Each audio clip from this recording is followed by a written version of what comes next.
Hi, how are you? My name is Kenya, and we are delighted to welcome you to our conversation today.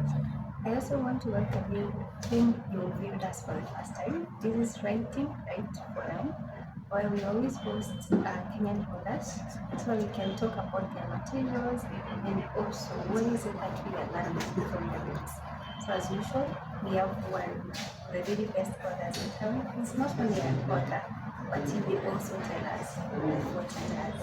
And we'll be getting to learn more specifically on his book, though there are several other books that he has authored, and we will get to know more about these books. So feel welcome, but don't forget to subscribe and also share.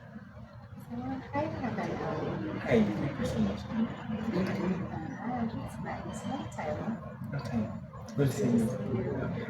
And also thank you for honoring my invitation. I really appreciate it. So I want to give this opportunity to you so that we can tell our viewers from the world and who is Alan, what does he do, and Well, thank you so much. My name is Alan Kuchwa.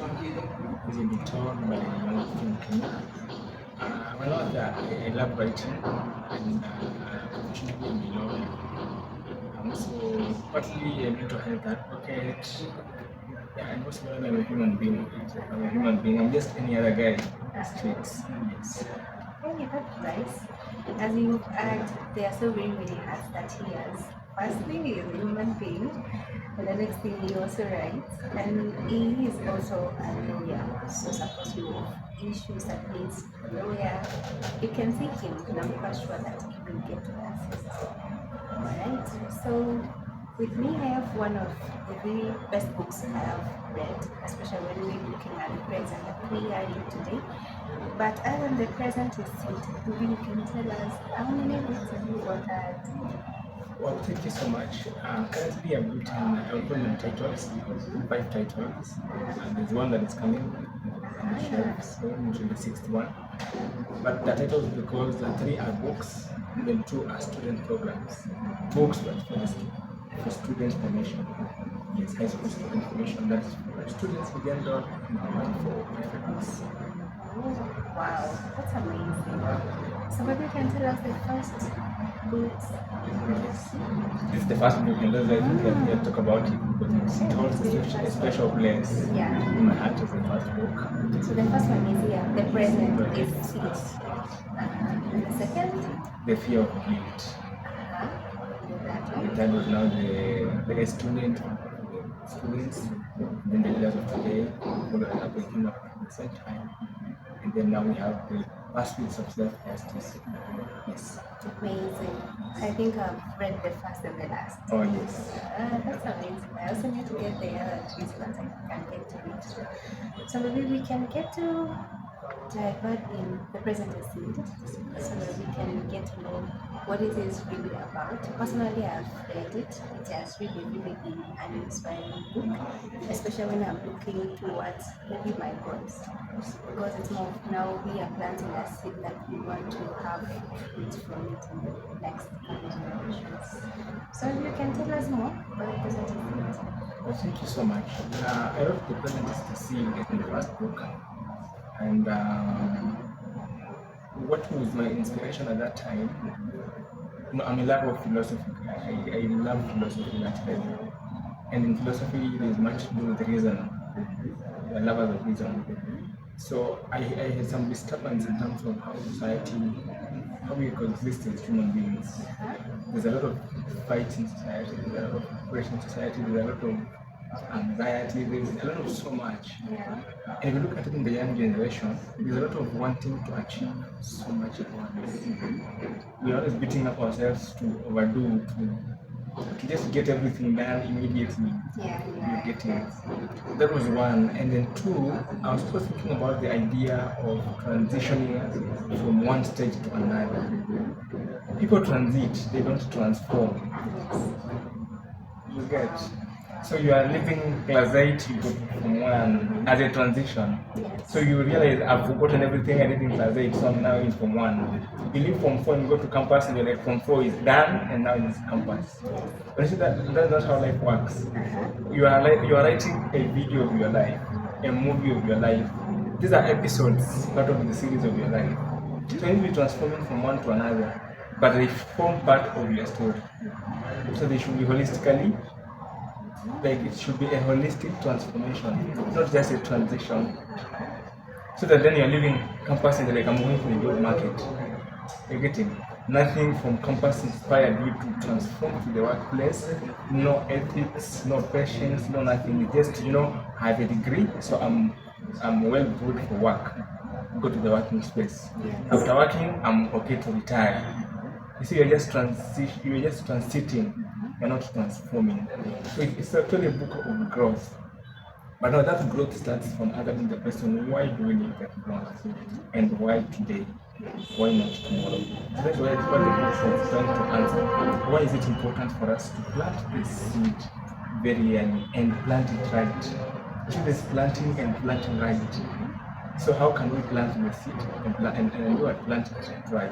That was the whole essence of the book. Yes. That is amazing. And actually, you answered my next question, which would be now that we have a generation, which we are calling the micro generation. Because they want things done there and then. With success, they do not know that there is the essence of patience, there is the essence of failure. You just need to graduate and get a job. You just went from one job to a promotion. People don't know that you might be fired, you might try this job, it might not work, you might go for an interview to not work, and you get frustrated so easily. But then maybe you can say a word to this young generation. What would you tell them? I wouldn't say a lot because sometimes when there's this lady who wrote the book called All Should Be Feminists. She's a Nigerian. She's called Aduko somebody. She says people have a lot of unsolicited advice. Yes. So this is not actually advising. Yes. This is basically sharing our mind about this. You see, life is not an event. Yes. It is a process. It's a process. True. Quite true. A whole process. It's a journey. And a sweet process if you understand how to live it. Yes. And the only way for you to appreciate life is to accept it as it comes. And it comes in different versions. But all these versions are versions of love.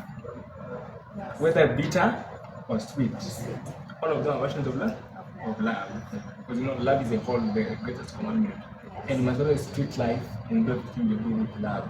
So my advice to the young people is this. There is a 20, there is 30s, there is 40s, there is 50s, there is 60s. Don't kill yourself. But in the process, don't also be lazy. Yes. Don't just think it will work at that. It doesn't work like that. You are planting your seed today. Yes. So what you are trying to cultivate today will ultimately grow into something. Just before we came to the interview, we were sharing something with you and you talked of Naval and he says you need 10 years to build a brand in something, right? So you need some patience. But at least you are building something. You are working on something, right? But if that thing doesn't work, sometimes you wake up tired and tell yourself, I want to take a break today. Then come back to it. Because it's your dream. Nobody will steal your dream from you.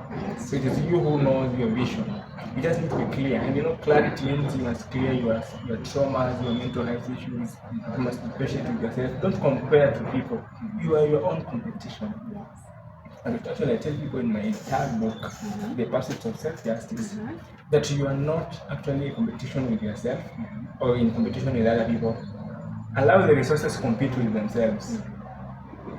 Watch the resources compete. Yes. You just tap into it and get what you want from it, but let them compete themselves. Yes. So that is basically what I would advise young people. Take time, be easy on yourself, but put in the work. Start to identify what is this I want. I want it so bad, and take your time to work on it. You definitely have it. Amazing. So I hope that you're really learning something, guys, and especially for us as young people.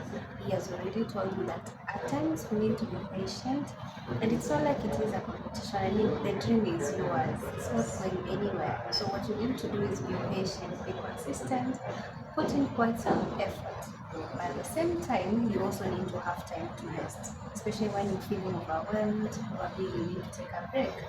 But also, most importantly, I want to mention the aspect of actually not only moving from one place to the next, it's actually translating and also transforming at the very same time.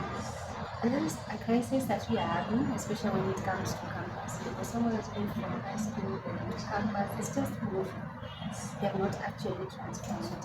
And now addressing probably such individuals, there's something that you've already mentioned where we're looking at today for tomorrow. How do we bring that in? Because a lot of people did not know that every single effort that you put in here today amounts to tomorrow. I just think that things just happen. I just go to school, study, and after finishing, I can present that. So, how do we handle that? Thank you, and that's a very interesting question.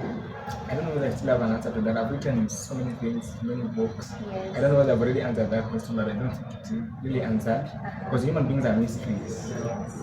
There are many things that transpire in our lives and we can wrong, so this can happen. You see? But today for tomorrow, what was in my mind at that time, I was thinking this way. When I was back in the university, I was told 10 years from now you'll be something. Yes. You see? Now it hit me that 10 years was that had come. And that was the future. It was now the tomorrow, right? The question was, what have you achieved now that it's 10 years? You getting? And I realized, oh, so you guys are telling yourself, I will do it. You're procrastinating. Yes. So until when? So that's why the idea of today for tomorrow came in. Yes. That what you are doing today is basically going to influence your tomorrow Yeah. in one way or the other. In so many ways. So you must always live today, ensuring that today will influence your tomorrow. People say that today is for today and tomorrow is for tomorrow, which is a good mantra. But at some point, these things are sequential. If there is today and there will be tomorrow, it's just a continuous process. Yes. So today for tomorrow is basically you working on something today and expecting that what I'm working on today will become my future expectation or my future achievement or dream. You're getting. But I'll say something little about what we just discussed about a few minutes ago. There's a very thin line between imaginations and some kind of illusions or fantasy. You can be thinking you want to become a millionaire as an imagination, as a conviction. Actually, I need to become this thing. Yes. And you're convicted, you are collected, you are courageous, you're working about it. Yes. But you can also be thinking about it as a fantasy. Probably you watched a movie somewhere, and it's just enticing you. It is just, it is just something that you feel, you love thinking about good buildings and big house and bungalows, but you're not working towards it. It is not an imagination. It is not a conviction. It is basically a fantasy, a very thin line. So sometimes you must always ask yourself, are my imaginations today helping me to build a tomorrow, or are they just trying to sustain me in the meantime, in the short time? Is it just a fantasy? Yes, so that's also very important for people to look at. Okay, that's quite nice. And I hope that you guys are learning that what you do today will, of course, amount to tomorrow. The single efforts that you put in today will always lead to what is coming tomorrow. That is where we are learning actually about the present state. And this is a very, very important book, especially for you who is setting goals. It's a book that will show you this is what you need to do at this particular time, so that it can amount to a greater goal the next day. And also, as you're looking buying us, they are books. These are books that you need to read and consume, because now if we as Kenyan authors we are writing and we're not purchasing a book to read, then who will read? So maybe in as a summer call, you can tell us how was been the writing journey? Thank you. I will answer that briefly. It's been an interesting journey. I love that I took that direction. Actually, I love what you're doing. I really love what you're doing, and you're calling it writers. Writing right. And myself, I believe that everybody should actually write. I believe such. Because writing has transformed my life. When you write life. When you write love. When you write passion. And writing keeps you the discipline, it transforms your life. Writing has been one of the best things I've ever gotten in life. Yes. Because I've done so many other things. I've taught in schools, I've walked around, I've done mentorship, I've become a lawyer, I've done so much. But writing was one of the best things. Because you see, sometimes becoming a professional, you don't want to become rich or to get money or something. But writing helps you become a human being proper. A proper human being. You see, you're walking around and you click and you notice, no, that's the wrong thing, and you go and write something about it. And then it transforms, you work on those bad habits and you can build good habits through writing. So that was the best thing about writing for me. So writing right is actually a good thing because and sometimes people ask themselves, why should I read the books? You know, people are just still saying, oh, Kenyan authors are just writing things which are motivational and, they have people are perception about motivation and all that. But it's, for somebody to write means they've been inspired something. It's an inspiration, it's a message that comes out. And these messages are sometimes, not even for ourselves. We write them for people out there. My book might not help me, but it will help somebody else because it's just a message. And writing is not easy. You don't just write any day, any time, any hour. Yeah, and then actually the problem was there is now, of course, getting in the market and publishing the books. But you know what?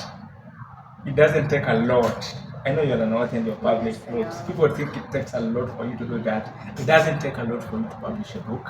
It's just you to take a sacrifice. I remember my first book was published using help loan actually. It was help money. And then I remember telling my father, I want to publish a book, but I don't have enough money. So I need to give me some money and then I will pay my rent from today onwards for a certain month. So sometimes you use a small strategy, put in some little sacrifice. Don't wait to get millions for you to publish something or to start any project out there. Make the commitment. Tell yourself, I'm going somewhere. Even if you don't have the, just have the conviction, I'm going somewhere, and you will get yourself to go through. And you see, through such like small sacrifices, and because I've been my first book on the shelf, I now go and sponsors on the way. The sixth book I'm doing, I'm paying nothing for it. The people who are sponsoring everything from the editing, we are getting. So it just put in the work. So those are the lessons I've learned from writing. One, the growth, and two, is now the aspect of the business in writing, because writing and books are also a business. So you must also understand the business of writing. That's quite nice, and I hope that we have learned, guys, that what you need to do is start with what you have. And from this book, actually, my takeaway or my key takeaway was you can live or you can live with purpose. So it's important for you to start from where you are and just do whatever it is that you're doing, and in due time it's going to pay off. So do not forget to get yourself a copy of this amazing material by Allan and I. And maybe you can tell us where we can find these materials. Okay, thank you so much. So we're on our social media platforms on Instagram, Mother with an underscore, TikTok, Mother with an underscore. And of course, you can also reach me on my personal contact. I know Kenya will make sure that later on the screens. Basically, those are places you can find us. And also, if you see me around town in Nairobi here, just call me. We'll have a conversation. As you say, we are human beings. Just any other people working in the streets. Amazing. So you can get these materials at Mother of Reason across our social media channels. I will also share this content. We are hosted by American Spaces at Boy Bazaar, and this is where we have a great deal of books. So I welcome you to visit these spaces, get yourself a membership card, and make use of the library that is there. Now that we are doing writing right, it's also important for you to also read right. And at American Spaces, American Corner, at the Bazaar Fifth Floor, you have a space where you can sit in, borrow books, and get to read through. In our sponsors having new viewers, do not forget to like and subscribe as well as share. And I look forward to engaging you in many other of the conversations that we will be having. In the meantime, I'll see you later. Bye bye.